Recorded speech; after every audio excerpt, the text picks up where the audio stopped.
সারা বাংলাদেশ উনি বিভিন্ন জায়গায় ঘুরে বেরিয়েছেন এবং ওনার যথেষ্ট কষ্ট হচ্ছে আমরা জানি।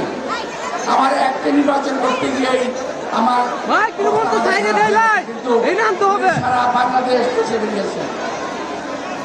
আমার সৌভাগ্য এরকম সময় আমি দেশকে সারা বাংলাদেশ তথা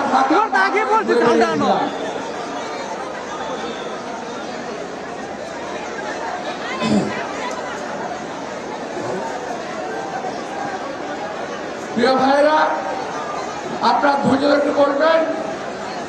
আমি আজকে নির্বাচন সম্পর্কে কয়েকটি কথা বলতে চাই।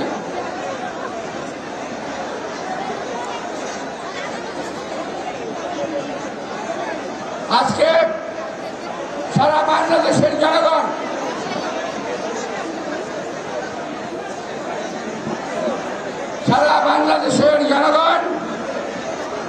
ভোট দেওয়ার অপেক্ষায় আছে। আমাদের এই ভোট আমাদের অর্জন করা ভোট।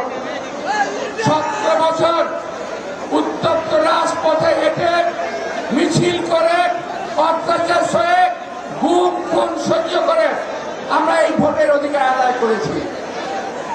12 তারিখে আমাদের ভোট প্রয়োগ করার সময় আমরা জানতে পারছি, আমরা শুনতে পারছি, আমার বক্তব্য ওদের উদ্দেশ্যে যারা ষড়যন্ত্র করছেন আমরা বুঝতে পারছি বিভিন্ন কর্নার থেকে বিভিন্ন মহল বিশেষ বিশেষ ব্যক্তি এবং গোষ্ঠীকে নির্বাচনে পাশ করানোর জন্য চিন্তা ভাবনা করছেন।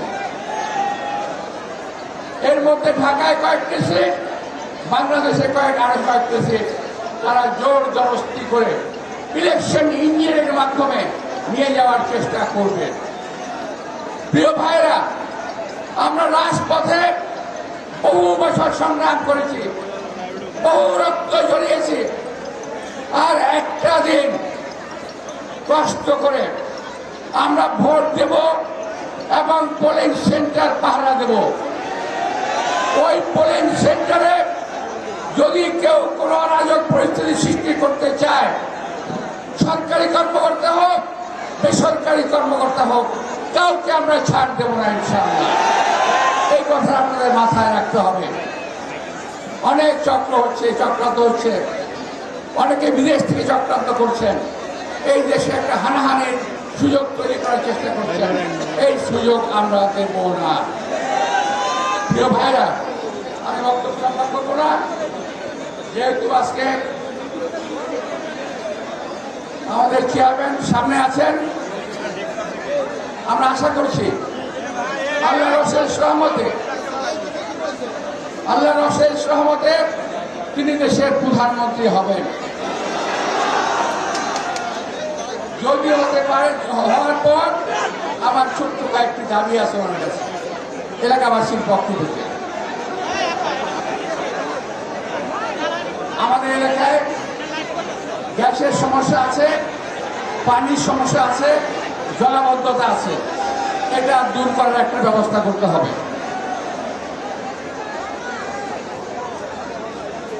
এলাকায় চেয়ারম্যান সাহেব এসে আমাকে বললেন আপনার কাছে মাঠ নাই। সম্মানিত চেয়ারম্যান, আপনার কথা দুঃখের একটা কথা বলতে চাই। 1978 সালে শহীদ রাষ্ট্রপতি জিয়াউর রহমান সাহেব যখন আমার এলাকায় আসেন, তখন তিনি কথা দিয়েছিলেন এলাকায় মাঠ করবেন, কমিউনিটি সেন্টার করবেন। ওনার কথা রক্ষা করেছিলেন। উনি কমিউনিটি সেন্টারের ব্যবস্থা করেছিলেন, উনি মাঠের ব্যবস্থা করেছিলেন, কিন্তু চক্রান্তকারীদের ষড়যন্ত্রে সেটা আমরা সফল করে উঠতে পারি নাই।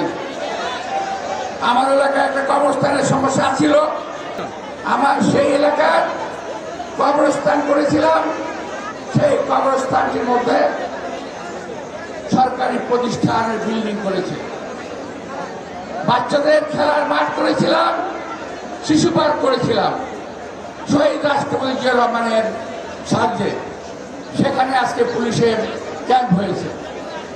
প্রিয় ভাইরা, আমি বেশি কিছু না, বেশি দাবি নাই, শুধু কবরস্থানের জায়গাটা ফেরত চাই, আমার মাঠের জায়গাটা আমি ফেরত চাই। আমাদের এলাকায় মানুষের খেলার জায়গা নাই। আরেকটা দাবি আছে আমার, এই এলাকার আপনি হয়তো জানেন কিনা জানি না, আমার এলাকার স্কুলিং এরিয়া সমস্ত ভালো ভালো স্কুল এবং কলেজ আমার এই এলাকার মধ্যে। রমনা, মতিঝিল, পল্টন, শাহবাগ সহ একটা স্কুলিং এরিয়া। এখানে বাচ্চাদের নেওয়ার জন্য আমার মা বোনরা আসেন। তাদের যে ছাউনি, সেই ছাউনিটা সুরক্ষিত নয় এবং সেখানে কিন্তু পর্যাপ্ত ব্যবস্থা নেই, পানি নাই, শৌচাগার নাই, অনেক কষ্ট হয়। আমি আশা করব যে আপনি আমাদের যদি ক্ষমতা নেন, ইনশাল্লাহ এই সমস্যাগুলোর সমাধান করবেন। আর আমাদের এলাকায় অসংখ্য বেকার যুবক আছে, আপনার অনেক ইনোভেটিভ আইডিয়া আছে, আপনার সেই ইনোভেটিভ আইডিয়ার মাধ্যমে আমার এলাকার বেকার সমস্যার সমাধান করবেন, এটা আমি আশা করব। পরিশেষে প্রিয় ভাইরা, আজকে আমি যেখানে দাঁড়িয়ে কথা বলছি, আমার বাদিকে আমার সামনেই একজন পবিত্র নির্বাচন বাজার আছে, হযরত জঙ্গি শাহ। এখান থেকে আমি নির্বাচন শুরু করেছিলাম জীবনের প্রথম।